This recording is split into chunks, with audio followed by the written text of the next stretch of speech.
Hi, it's Hazel, and welcome to my channel, Hazel Anaka Design. I really hope that you can stay for every single minute of this video because it is going to be awesome. I'm going to show you the things I scored both through an online auction and when I went to an antique mall to use up a gift certificate. Don't you just love shopping with someone else's money? Okay, let's start at the beginning. Last December, as part of my Christmas present, I got a gift certificate from an antique mall. And of course, it's almost time to get another one probably. And winter has arrived here in Alberta. So of course that was the perfect day to use it, wasn't it? I have to say, I am always, if something goes wrong with one of the projects that I'm doing, or in my day, Harvest 2024, I'm the first one to tell you. Well, I'm here to say that yesterday, which is when I did this, everything went right. And I mean, that is so bloody unbelievable that, I should circle the date or something on the calendar. Anyway, I will show you several items, and as is kind of my custom, I typically wait to show you the best find or the most desirable item or my favorite or whatever till the end of the video. This time, there are so many, I don't know what's going to be last. So let's just begin. Is this not the cutest little thing you have ever seen? I bought this lot through auction. Now let's just see how big these dishes are. Whoops. 3¼ inches across. So there are 6 of those. Now, much like one's old china set, these are 4. Oh, and there are different patterns. Slightly different flowers. Anyway, it's just a shame that these aren't a little deeper, because can you imagine if the planets align and I ever was all ready to decorate something, like there could be bulb pins here and stickers here and sentiments here and so on and so on. Or I could just relive my days as a child and pretend that I'm having a tea set. But much like one's real tea set or real china set, maybe the cups all met their demise. But look at and it's got that crazing. Maybe if I hold still, you can see it. And these were all made in England. So there's actually a crack going across here. Anyway, this is like a little casserole dish or something. And I'm assuming it goes on this little plate. So this clearly, this is kind of miserable to pick up, but, and there's a little fine crack there too. Anyway, this would be cute to keep something in. And then, I don't know if this belongs together, but this looks like a little tiny gravy boat and tray. So I don't know what I'm doing with all this stuff. Will I see if I actually use it? Will I just put it in a display case and, let it make me smile every time I look at it? Or will parts of it eventually end up on the Restoration Harmony Home shop through District? Okay, where can I put this now? Sorry, I'm just going to carry this away so that I don't have any incident. So just again, to reiterate how well everything went yesterday. Like, typically, of course, I have to drive, an hour and a half to get to the city. So it's almost like mapping out a strategy for driving. Like, do you go in on the east side? I mean, I'm coming from the east, but do I go into the south side of the city? Do I stay on the north side and then cross the river? You don't want to be, especially with winter driving and how it seems like everybody needs to be retrained from one year to another. But I have to say, the main highway going into the city was absolutely dry and perfect yesterday, which was such a blessing because, sometimes when you listen to the news or the weather report, you would swear that, it was Armageddon out there. Anyway, so that highway was perfect. And in the city, maybe the intersections were perhaps a bit icy, but I really didn't see much stupid driving, so that was a blessing. Okay, this little packet of stuff came from the antique mall. Yeah, I told you that I got a gift certificate. And I also found in my wallet a prepaid Visa card. Now, says it was $150, so I think this was also from last Christmas. So I thought, well, clearly, use it or lose it. Well, it turns out there wasn't $150 on there, but even so, it was good. Okay, I wanted, because this was so well sealed, we were having difficulty figuring out what was actually in the package. So I'm not entirely sure what's going on. Whoa, that's attached. Not sure why that is. Oh, maybe it's supposed to be triplicate. Let's see. So one. Okay, so see, this is carbonized here. 1, 2, 3, and then, cool. No wonder we were having trouble counting. Okay, so 1, that, oh, geez. Okay, that probably goes with that one. 1, 2, 3, 4, 5, 6, 7. Looks like there are 8 sets. So I'm sure I will probably be listing some of these because given that I don't even know what this is, it just seems too cool to hang on to. Plus, when would I ever use this? I mean, use this many. And they even have, so they have unique numbers. Shipper's prepaid receipt, Railway Express Agency. I don't know why they... Okay, so that's Arkansas, I guess. Not sure. Have to study this a little bit better. Anyway, I thought these were quite cool. And now that I see what they actually are, even better. Okay. Can I just say, again, I'm reluctant to draw attention to these knuckles of mine.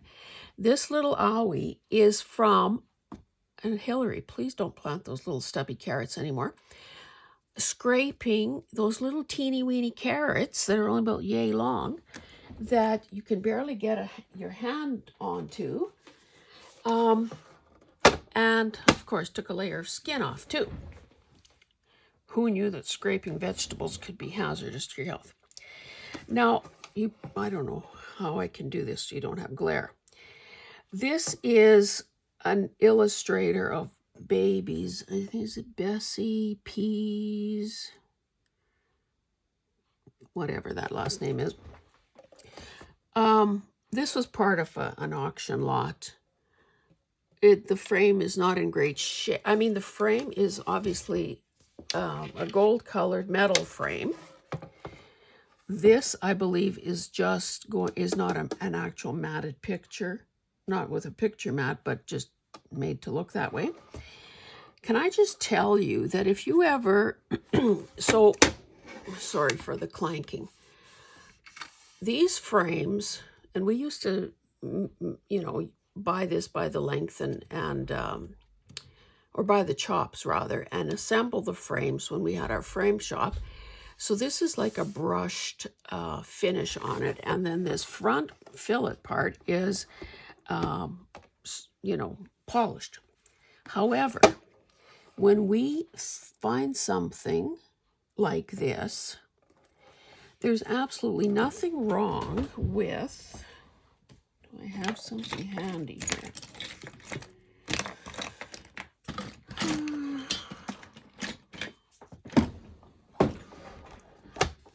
Deliberately scratching up, abrading the polished finish, because you can't get those little fine scratches out that, are just a result of wear and tear. But if you do that to the entire frame, then it looks like, oh, that's part of the finish. So that's tip number 1. Oh, no, that's tip number 2. Don't scrape short carrots. Now, I don't know, this is kind of really poor hanger here. I feel like, let's just save some effort here. Oh, I just cut through a wire thing with my relatively good scissors. Okay, the anatomy of a picture frame, a metal picture frame. I'm going to just quickly go through those steps because I would be doing this, I will do this eventually, but maybe you've hesitated to buy something like this at a thrift store or repurpose one in your own house because you didn't know what to do. Now, normally you wouldn't get just like a twist tie as a picture hanger, but whatever it is, whether it's string, actual braided picture wire, or something goofy like this, you take that off unless you plan to reuse the frame immediately, then in which case don't do that. Okay, so the thing that keeps this under pressure, so to speak, so that, the glass and everything stays where it's supposed to be, there are these spacers. Now, when I get one out, I'll show you what they're like. They're sort of like a spring-loaded thing almost. Let's hope I can get one out. Okay, so that's what it looks like. It won't stand. So actually, there's a lot of give there. It also has 2 notches, one at each end.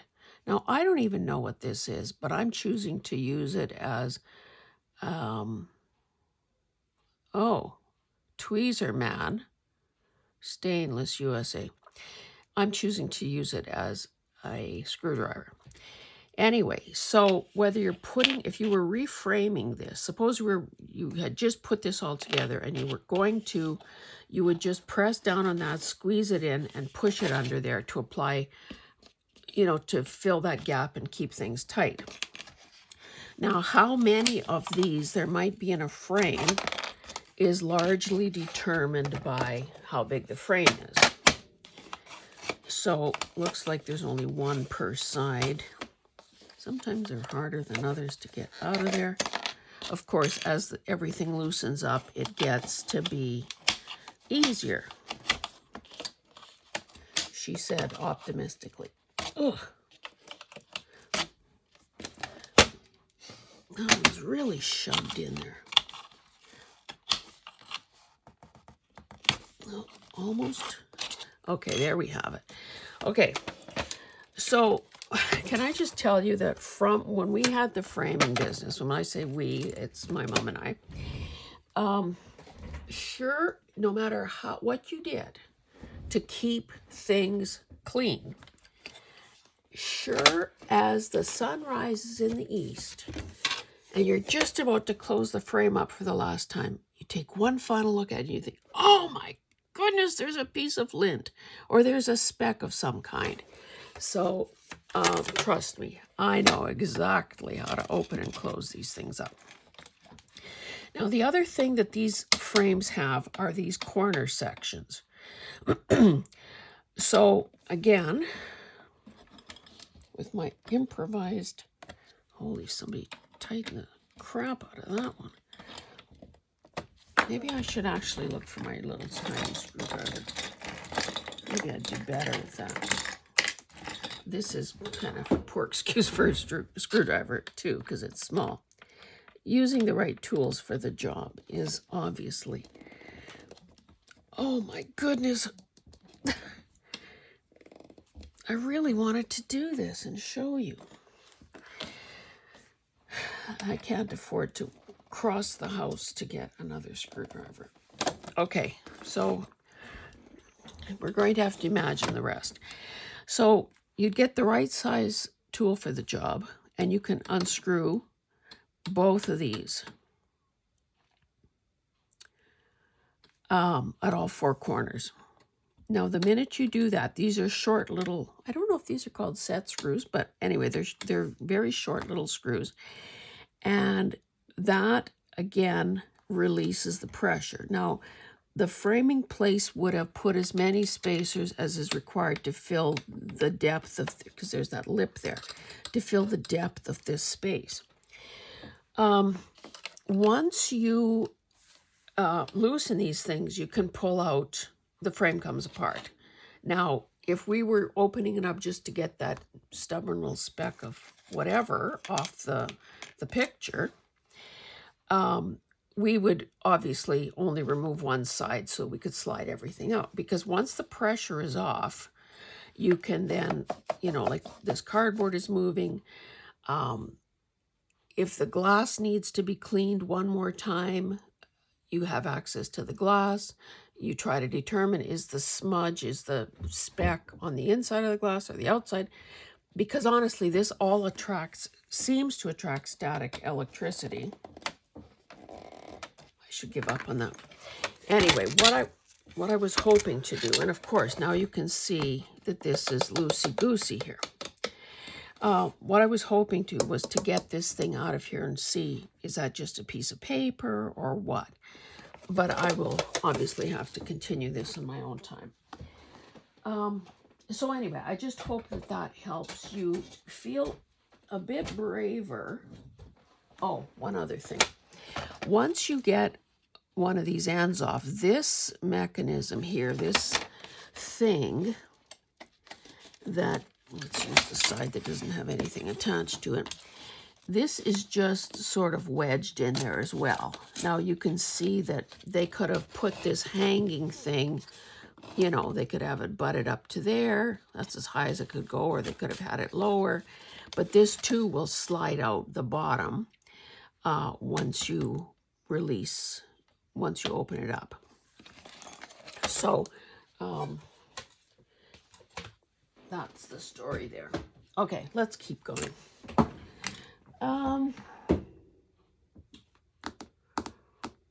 The rest of this is mainly books. Okay, let's just start at the beginning because I've wasted quite a bit of your time. Whoa, quite a bit of your time already. Now this is clearly being held together with a hope and a prayer. I save stuff like this, tear it up, and use it, you know, with collages or embellishing. 50 famous fairy story tales. Now, one thing I've noticed as I look at my the collection of books that I have not parted with, not offered for sale, it seems like I have a thing for fairy tales and Mother Goose. So, not consciously, but I just became aware of that. Oh, so we've got masking tape here as well. Now, because this is so in sad shape, obviously taking it apart is going to be easy peasy. And, you know, frankly, since these corners are kind of dinged, this may lend itself with the proper trimming. This could be actually a very nice writing board to include in a kid's journal. Okay, let's see what we have here. So beautiful monochromatic. Okay, that is, this is a Whitman book, and it is 1954. And you can see that there are many stories. The pages themselves are awesome. It's just the, well, here's a bent corner. I don't know why people do that. Oh, that looks kind of gross. I don't know why people do that, to be honest. Bent corners, but so clearly I will, I can't really tell, are they sewn in?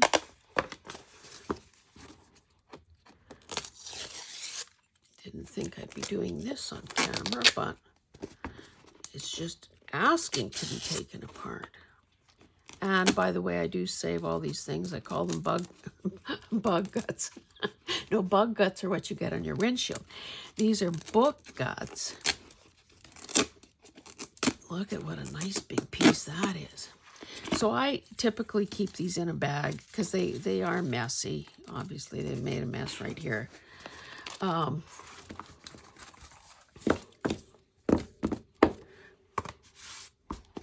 I believe, oh no, they're not, they're just glued together, which will make it very easy to take apart.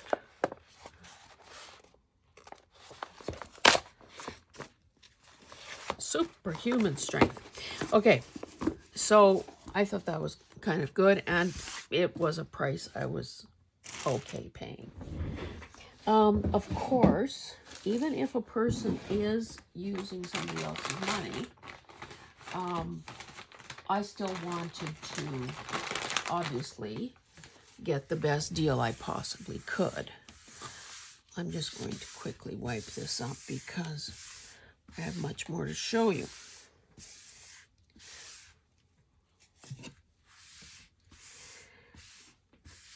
So I didn't really, I would bet you I was there about 3 hours.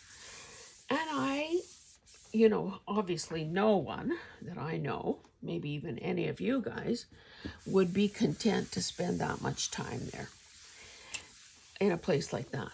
So that's, when I do things like that, I almost consider that one of Julia Cameron's artist dates.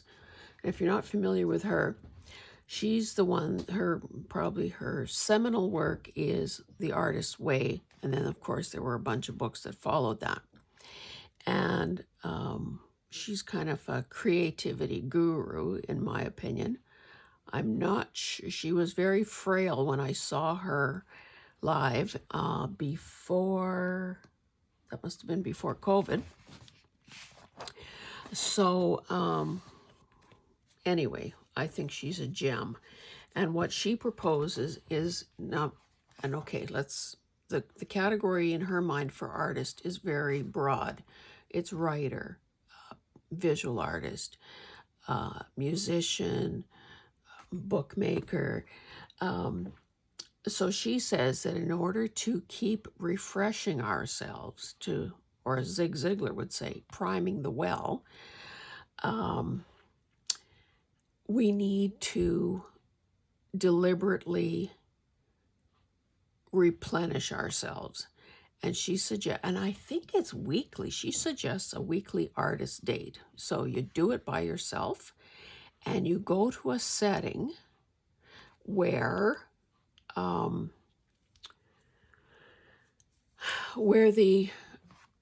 maybe the sensory, so I think of it probably mostly visual. So for those of us that love fabric, that could mean going and browsing at a fabric store. It could be going to a museum. It could be going to an art gallery. It could be going into a bookstore.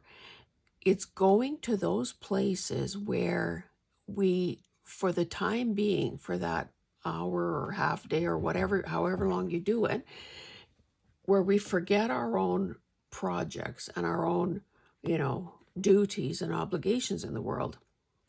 We're just soaking in images and impressions, and that's where the ideas begin to flow again. So, yeah, an antique mall is clearly another one of those places that would be perfect. Now, I paid, I would say, too much for this book. However, if you know anything about what I've been doing, this is a Reader's Digest that I altered last year. I put in 5 signatures. Let's take out some of the loose crap. And I am going, it's only because I've started compressing things that I'm actually going to be able to fit the whole year in here. So I thought this is also a Reader's Digest book, but now I did this spine. I guess I could have just, artificially made a new spine. I hope this invoice wasn't on camera. Anyway, or receipt, I mean. Anyway, this book, okay, let me tell you everything. 5.5 by 7.5 by 2.25. So because it's in great shape, and those are all sewn in signatures, I could use this book as is for my 2025 journal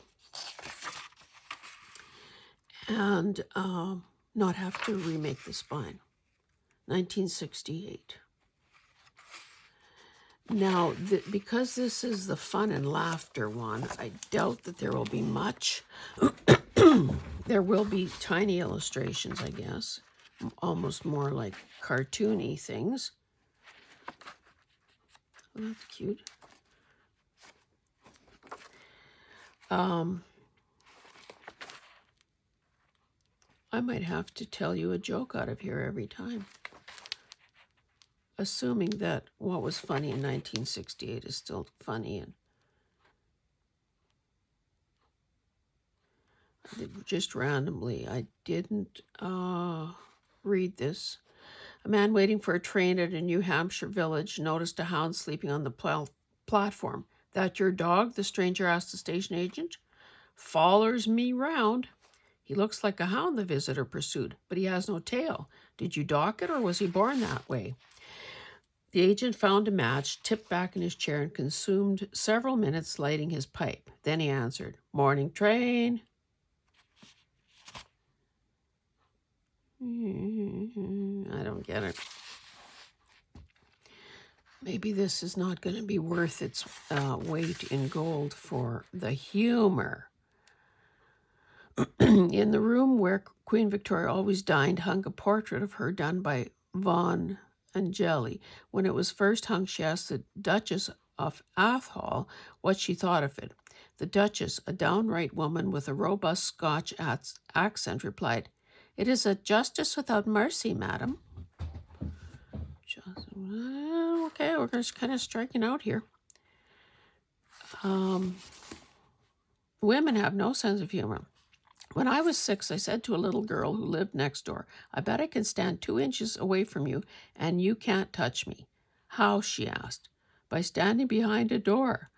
I laughed so hard that the marbles rolled out of my pants pocket. Oy, oy, oy. Okay. Because I care for you, I will not be reading you jokes out of this book. Oh, he's not the kind who stays quiet when his friends are being criticized. Oh no, he joins right in. A Hollywood executive accompanied by his jealous wife was admiring a young actress at a nearby table in a nightclub. "Look how modestly she's dressed," he said, "and she doesn't wear a bit of makeup." "Some people," the wife sniffed, "will do anything to attract attention." Yeah, that's not exactly timeless humor. Anyway, I think this will be my 2025 book. Okay, let's keep going. Promise not to read aloud from any more books. I'll save that one for later and that one for later. I came across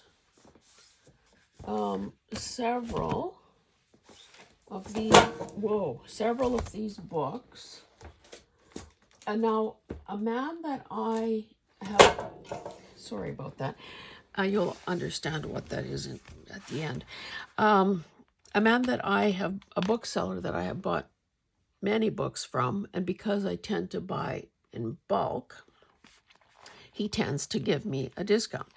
And I've been at his home and, obviously looking through his stacks. But he's also a vendor at this antique mall. So when I realized that I had several titles I was considering in his booth, I was taking my purchases up to the till. Of course, they have all these cubby holes behind the counter where they put people's items as they keep shopping. And I kept going back and back and back. Anyway, I said, "Could you please phone Rod? Tell him it's his old buddy Hazel." And again, it's good to have an unusual name like mine. And see if he'd be prepared to give me some sort of a discount. Well, the answer was 15%. So, better than a kick in the head, I guess. Thanks, Rod. Okay, so these three books I've kind of grouped together because I would almost consider them like textbooks for what we do. And as much as I am very competent sewing in signatures, I love doing accordion books, I know that there are many more binding ideas out there that I haven't explored. So I would consider these books an investment in myself. So this one is 10 1/4 by 10 1/4. It's called Bookworks, and it's by Sue Doggett. He's put first edition 1998. Now, some of these styles will be classic. Some of them will be dated, based on when this book was written. And clearly, people keep inventing and modifying and whatever bookmaking techniques every day, including most of us. Anyway, this says books, memory and photo albums, journals, and diaries made by hand. I'm thinking, hey, you're talking about me. So because the books were not, like, they're all mint, obviously, because they were, a bit of an investment, I just looked through them or looked through the index thinking, okay, are there some actual ideas in here that I would follow through and make that are different from what I already have in the 15 or 20 other books like this I have. So I guess in each case, I felt that was the case. So again, you can see that there would be, the typical thing would be a photo of the project, a materials list, an equipment list, and then step-by-step text and illustrations to show one how to do that. So I won't spend much more time on that because hopefully, if I do build some of these things, I would be doing some of the steps on video and referencing the book that was the inspiration. Paper, handmade style. Now, I've told you that I have made paper in the past. And I do have some of that paper that I've been hoarding for 30 years. Plus, we know that occasionally we can buy that kind of paper, even at thrift stores. So I don't need to make more paper. I just need to use what I have. Hence the hashtag use it, don't store it, and my playlist use it, don't store it. Okay, so this basically shows the whole process with the couching cloths, the mold and decal, all those pieces of thing, those equipment and that equipment. But then there are project ideas at the back. So again, this too could almost be a favorite concertina. This too could be another way to recharge our batteries and get inspiration and forget, something that maybe we're less than pleased with that we've been working on in our own spaces. So again, that looks cool. Double concertina with paper cutouts.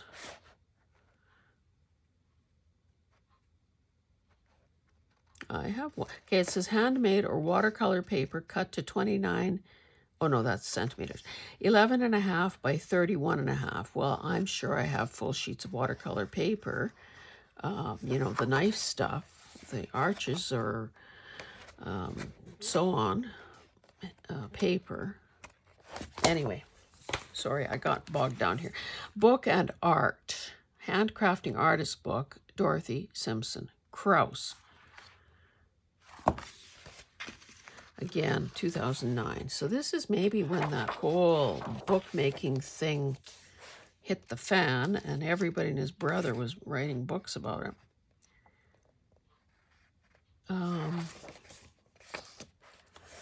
Let me start at the back.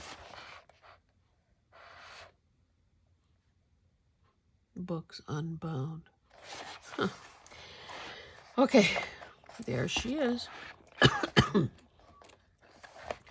So there are obviously completed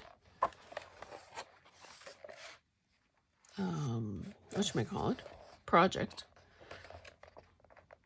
Now it looks like fewer steps. So I don't know if that means, I like to think that I'm smarter and more experienced now than when I first was buying these books 20 years ago. Because now I've actually, again, bent corners. I actually have, dozens. I wonder how many journals I've made. Lots, of all sizes. Drum leaf binding. Drum leaf binding. Drum leaf bindings and board books. Perfect bindings. Scrolls. Simple accordion, extended accordion. Books folded from one sheet. So, this is an altered book. This is altered books. Working in a bound blank book. Pick a peck of pickled peppers. Working in an unbound blank book. Placing text. Transferring text. Yes, I think this one looks most interesting. And that's the one I'll start reading first. Okay. Those of you who watch my channel regularly know how I have driven myself practically right around the bend every time I misplace something. So, could I go straight to it right this minute? No, but I think it would come back to me. I have some types of butter wrappers. So this is, I mean, I guess it's probably, well, it's not waxed, because butter didn't need to have waxed paper, but I would say the closest description would be parchment paper. Now these designs are all the same. I thought, well, I'll buy a few. And I kept making this woman count them out. And then I'd say, oh, a few more, and then a few more. Anyway, my intention is to put together, oh, and look at how, I said, first of all, I said to her, and I want the ones that look the oldest. So you can see some of them have this yellowing little tears, some turned back corners. Anyway, I will be putting together, now I just have to find my other two designs. I don't have nearly as many of them. I will be putting together bundles of these papers, and I will be coming up with some projects simultaneously to show you how we can use these in our books. So keep your eyes peeled for that. I thought that was a good deal. I have never seen this before. It's a 1945-46 gasoline license and ration coupon book. It is Canadian. So somebody's license plate was entered there. Oil controller for Canada. Didn't know we had such a thing. Okay. This gasoline license and ration coupon book must be returned immediately by you to a regional office of the oil controller if the motor vehicle in respect of which it was issued is sold, transferred, or disposed of in any way. And then the same in French. Anyway, this was behind a locked showcase, so I had to get them to unlock it. Did that a few times during the course of the day. What is stuck here? I will not do that with you watching. So it's got, I guess, some rules and regs up front, and then in French. But look at these. And it doesn't, oh yes, I guess a bunch have been used. Well, maybe half or a little less than half. But I just thought these were so darn cool. Coupon detached by supplier. Okay, so the guy has, so that was his license plate number, 59780. So he transcribed that number onto every coupon.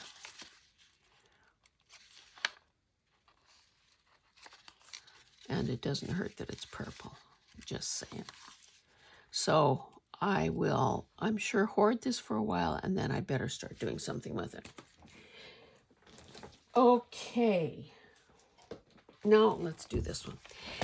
How Golden Books Won Children's Heart, changed publishing forever, and became an American icon along the way. Now, I know that some of my friends in the States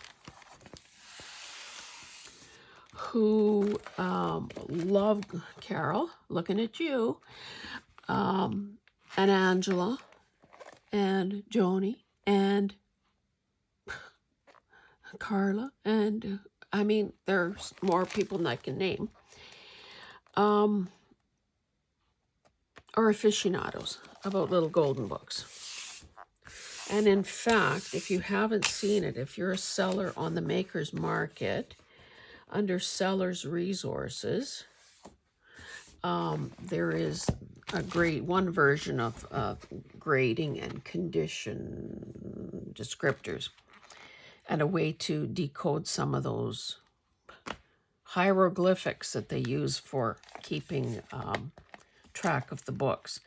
Now, this would be, for me, this would be a good book to read simply because I don't know that whole story. This is also a first edition from 2007.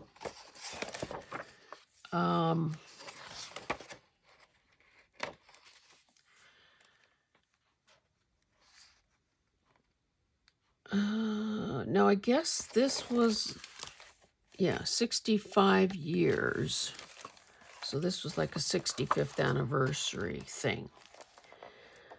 So as Carol likes to point out, any illustrations in here are much smaller size and easier to use. Oh, there's Richard Scarry got a little, written by his son, Huck Scarry.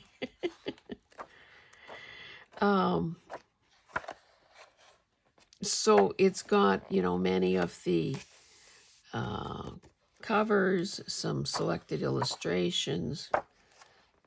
It's a way, like if you collected silverware or pewter or depression glass or whatever, quite often there are those antique guides where you can educate yourself about, your collection.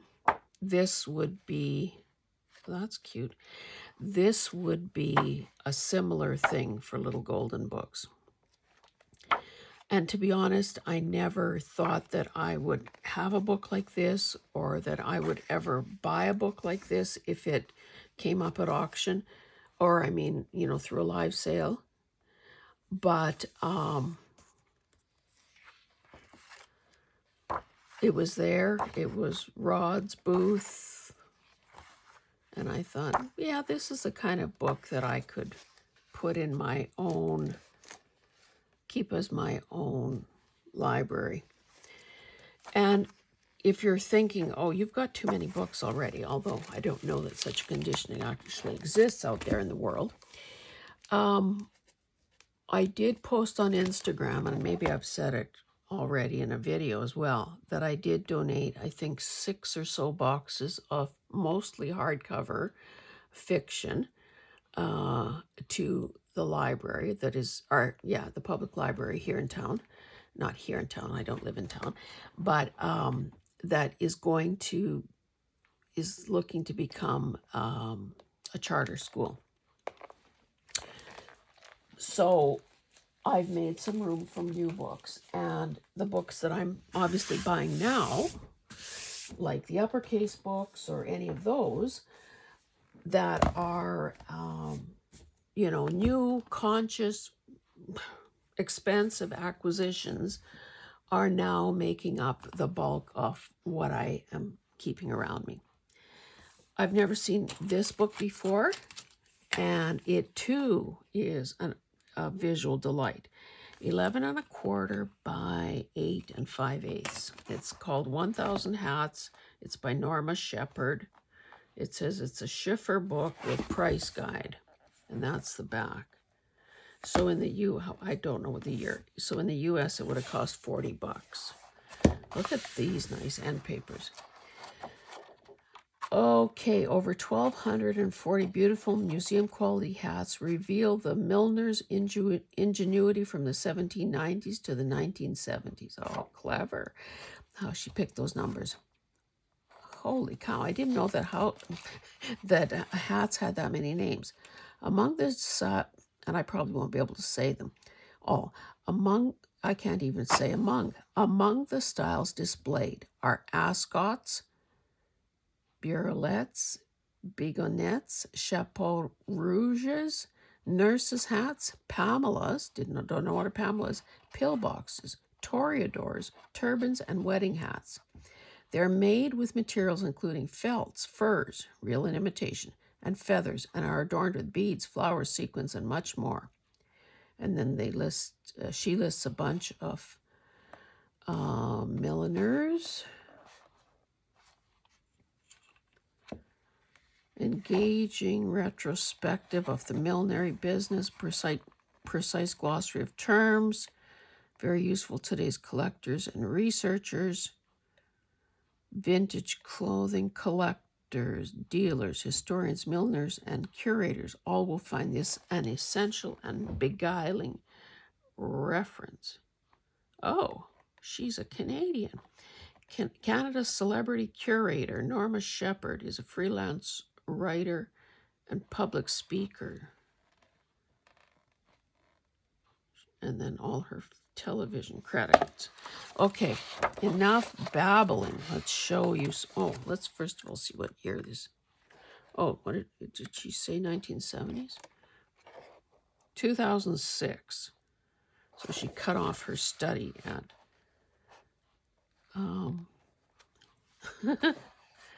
A pyramid of ruffled tulle for the bride, circa 1968. Yeah, Pages have some gloss to them.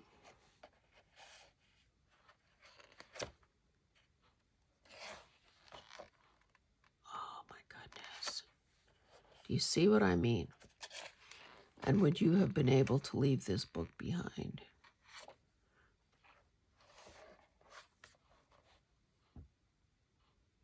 Miner's cap. Juliet cap. Anyway, of course, even though I was at that antique mall for so long, red hats, clearly all I did was flip through any of these books, not actually read anything. So this too will be good bedtime reading. When I'm not fussy cutting. That is a weird one.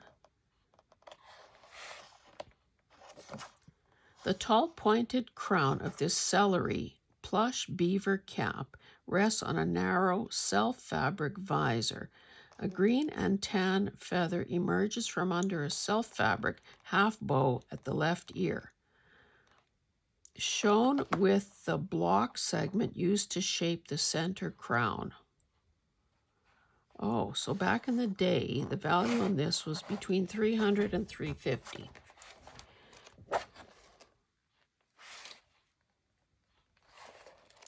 And really, who's wearing hats these days?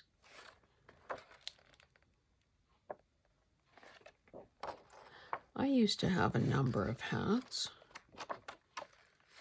Because, of course, back in the day, wearing a hat to church was kind of required. And now, basically, there is no dress code. I think most churches are just glad that you have a pulse and you're there. Many churches around here, I don't know if it's just because it's rural, are suffering, diminished membership.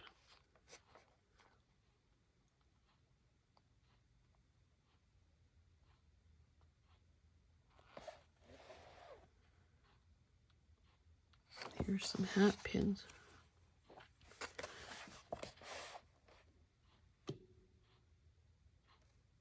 I'm going to be so darn smart by the time I look through this.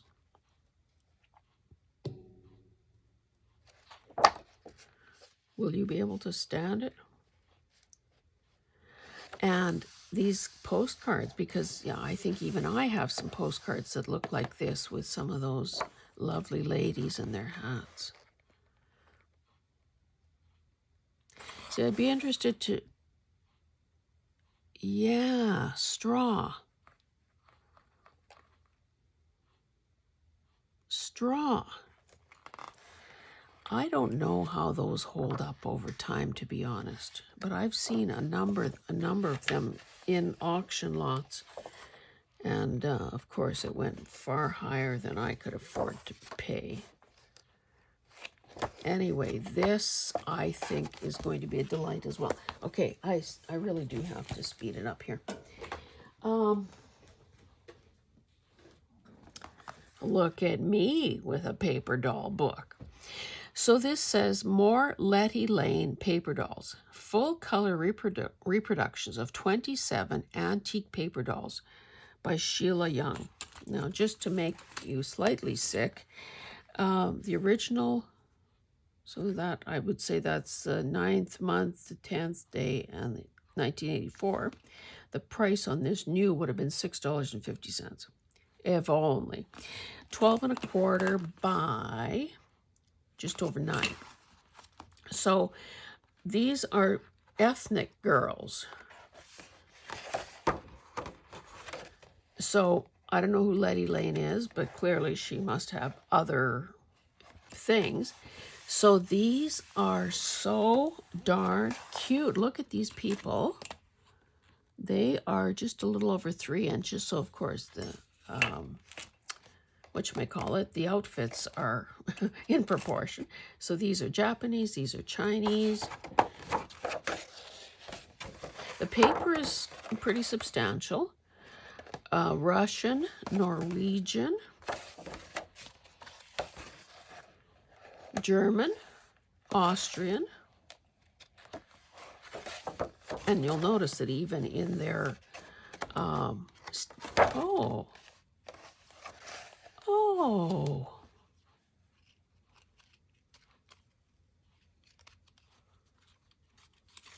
looky there. Ooh, that's pretty scary cutting.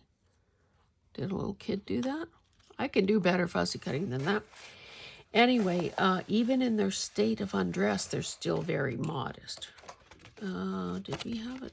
Was there a date on 1981? Oh, let me just see. Sheila Young's The Letty Lane Paper Family appeared for the first time in the October 1908 issue of the Ladies' Home Journal. The popular feature ran almost without interruption until December 1912. In March 1915, Letty Lane introduced her friend Betty Bonnet, and that series ran until 1918.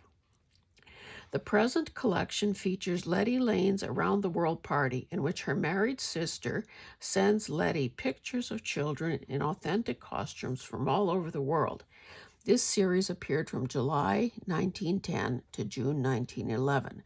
Also included in this volume are 2 plates of Letty Lane's dolls published in July and August 1909. Okay, let's keep going. This is like a tour around the world. German, Austrian, okay, I already showed you that. Swiss, Italian. How about a little donkey?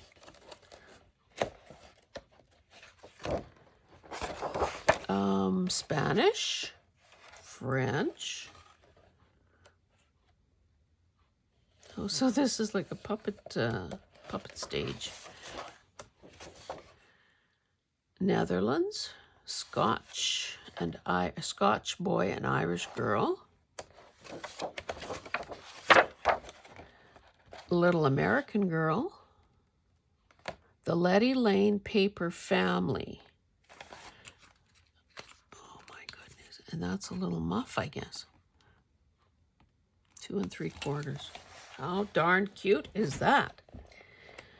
And then you probably saw this. So,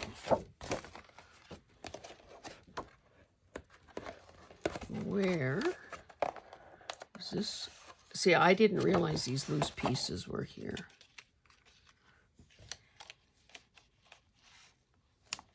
Yes, I would say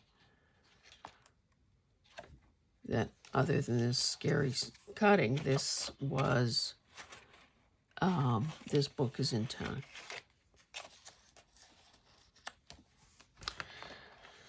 So I thought that was quite the treat. And again, I paid pretty darn good money for it. So I'll have to hoard that and see where it develops. Okay, last book, and then I'll tell you about my best thing of all. Okay, The Imperial Method for Reed or Cabinet Organ Chant Music Company, Spokane, Washington. You know how I love a horizontal book. This is kind of, I didn't even look at the back cover. And I also like this color because, you know, the book is a wee bit sad. However, it's really old too. It is 1897. which means, of course, that I could scan this. So let's just maybe flip a bit from the back. And would this not, okay, how big is this, by the way? Now, I know that my printer, my Epson, what's the number? 37, no, ET5850, 11.5 by 9. Okay, with the margins, yeah, I was going to say my printer will print the 8.5 by 14 paper, but there's no need for that because this would fit on a normal piece of paper. You just, you not get the, when I scan it, I would get rid of those wide margins. And wouldn't it be nice for a change to have the right size piece of music? So watch for that digital to come. So I don't believe there are any illustrations, but kind of an interesting font. And you know that I love these really dense pages that have a lot of music, a lot of notes.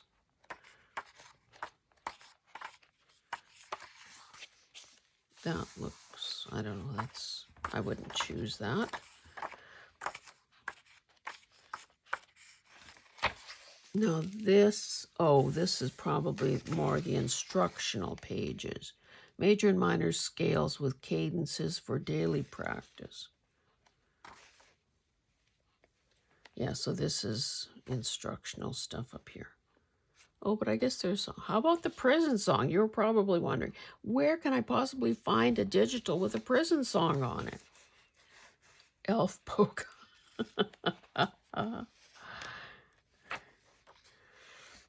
Some exercises. Oh, both hands G clef. Oh, and somebody's done pens. Oh, why did they cover the numbers? Oh, can you see?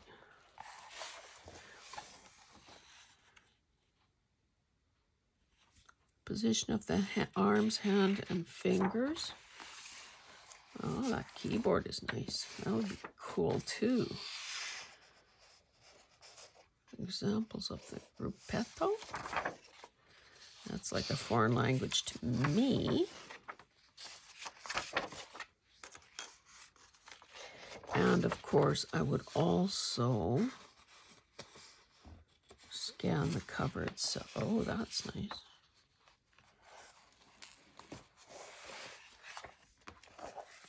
Cool. Cool. Okay.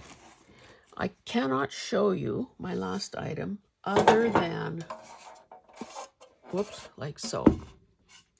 At the antique mall, I came across this originally gray metal drawer storagey thing. So when my husband brought these pieces in today, he says, "Oh, too bad somebody painted it." And I'm thinking, well, I said, no, thank goodness someone painted it. Can you imagine? Like, to me, this kind of, I mean, it's not great painting, but who's ever going to be looking underneath? It looks shabby chic. It looks almost like dry brushing. And the beauty of this, now I paid good money. Of course, I went up to the ladies at the counter and I said, this wipe is kind of dry, but I said to the ladies, it's booth number, whatever it was, would you please phone the vendor and ask his absolutely best price on, and I had taken the tag off. So you can see I have quite a bit of cleaning to do. And, can you see the blistered, oh,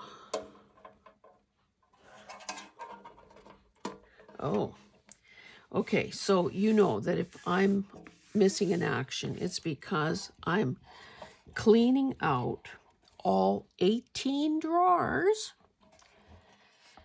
and my intention, because you can see it's pretty dirty and it's rusty and there's peeling. So my intention, first of all, I will get them as clean as I can with using wipes.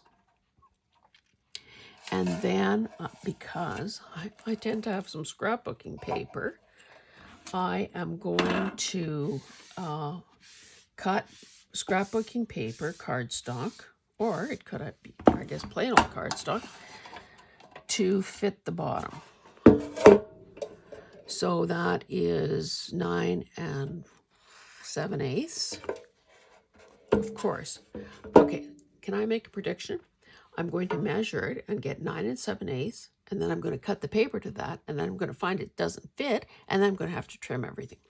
So I'm going to make it a hair under that to allow for the seams here. I'd probably do 9 3/4 by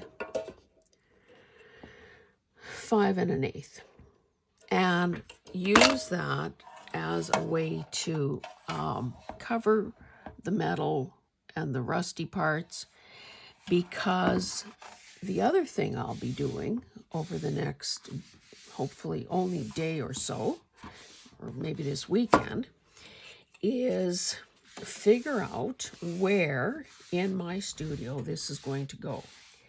Because these drawers are a nice size, and because the unit itself is only, Roy said there were 16 drawers, but there are actually 18 drawers, 34 by 11 deep, so deep, and 10.5 high. It's not gigantic, but look at how much space. And oh, you know what? I was going to try, let's just, I mean, this is only paper, but let me get a piece of paper here. I also have millions of pieces of cardboard. Too long. I could, now I think that some of my tiny little containers of, from whatever, look at that.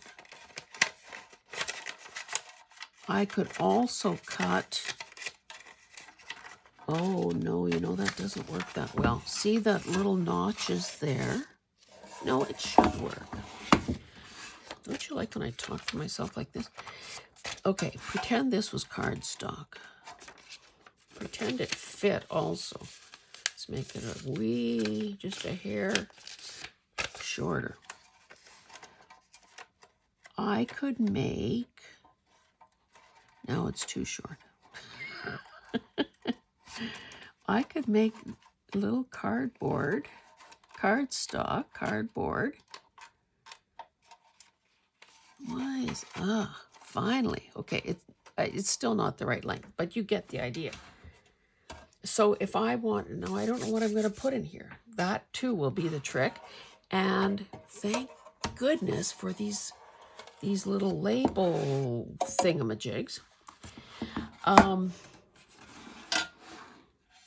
I could fill one of these with fabric snippets, or probably two with fabric snippets, paper snippets, all those things that take up a lot of space. I've got umpteen little systems. So just when I look off to the side, I've got 1, 2, 3, 4, 5 wooden drawered little thingamajigs. And sometimes the size is perfect, but sometimes it's too small, which means that I don't have all of the same thing in the same place, which is going to be an issue. Now, the other thing that I bought at auction, and I was so pleased with that, is one of those Alex, those IKEA Alex things. So, of course, this is vintage, And then IKEA is the opposite of vintage. It's like throwaway furniture. However, it is pretty functional. So that thing is 23. Okay.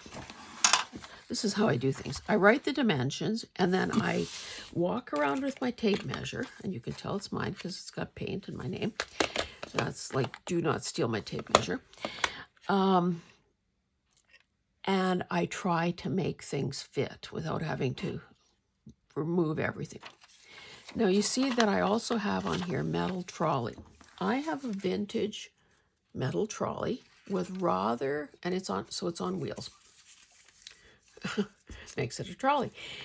It's just got the top, the rather, big handles for pushing it around, and then a bottom shelf. And I'm thinking, and the only reason I kind of wrote this down is because yesterday at the Antique Mall, I saw something similar. They called theirs a kitchen trolley, and theirs was slightly nicer because it had like 3 shelves total. Mine only has 2.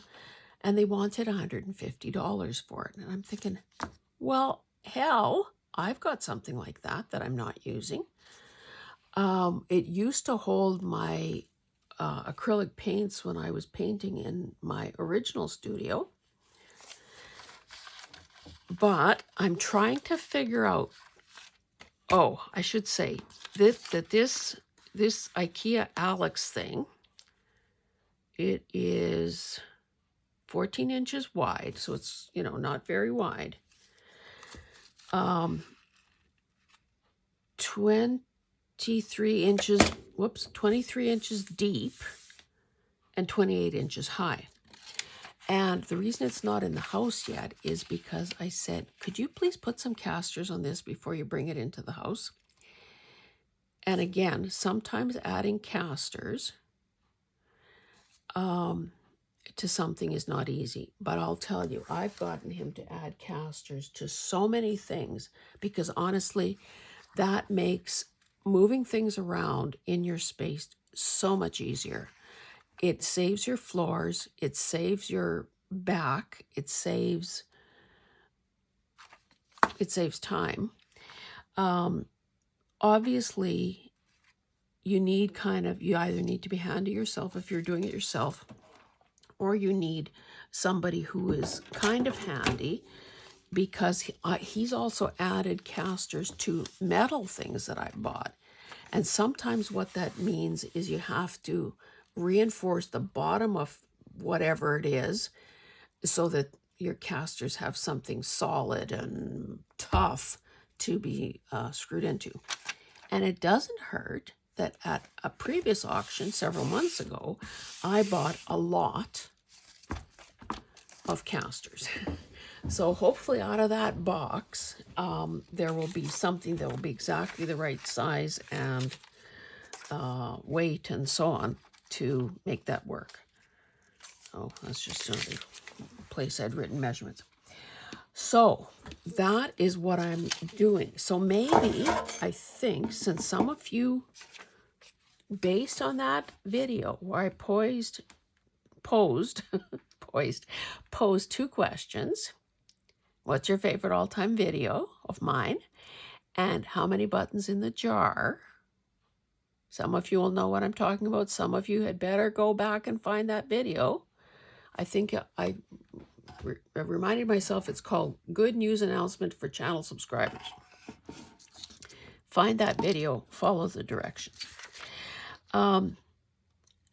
Some of you have really said that your favorite videos are thrifting videos, book haul videos, and kind of organizing videos. So you can bet your bottom dollar that when I get my papers cut to cleaning first, lined second, make up a bunch of dividers just to have them in case I need them, that I will be showing some of the sorting process, because I've been on a bit of a mission lately to empty all the little teeny weeny things that I just put things in temporarily. So it's high time that that happened. So if you like those kinds of videos, then you're going to be very happy over the next several videos. I don't know when I'll be able to do it exactly, but keep your eye peeled. Anyway, please, I'm finally done. I don't know, I've been here forever, it seems. Oh, yeah. Please, in your comments, tell me what your favorite item was today. And you can name several. You can say metal cabinet. You can say, well, say whatever you want. Because I would be curious. And again, understand that this was an infrequent splurge. This cabinet was really, it was a few $100s. So let's just say Hazel bought herself a Christmas present early. But I expect that this is going to make such a huge difference in, and of course, there's the labor and the time and the materials that are going to sweat equity that are going to go into getting this ready. But when it is going to be a game changer, I think. And I just wanted to do this video to get these things off my desk, because I think that I may even be able to put it, if I move this other thing, and you can't see it, of course, but if I move this other thing, this wooden drawer system that I never seem to can get into, I could put this here. Now, it would raise up my laptop. I've got my laptop, oh, not, well, yeah, another several inches. You know, for ergonomics, our computer screen is supposed to be at eye level. We shouldn't be having to look down or up. We should be able to. Okay, I still have lots to figure out here, so I'm going to get to work, and I hope that you have enjoyed this, and I hope that your weather is fine. I feel so bad that Teresa, and I don't know about Sierra, had to suffer through that, what do they call it? Bomb. Storm bomb? Wind bomb?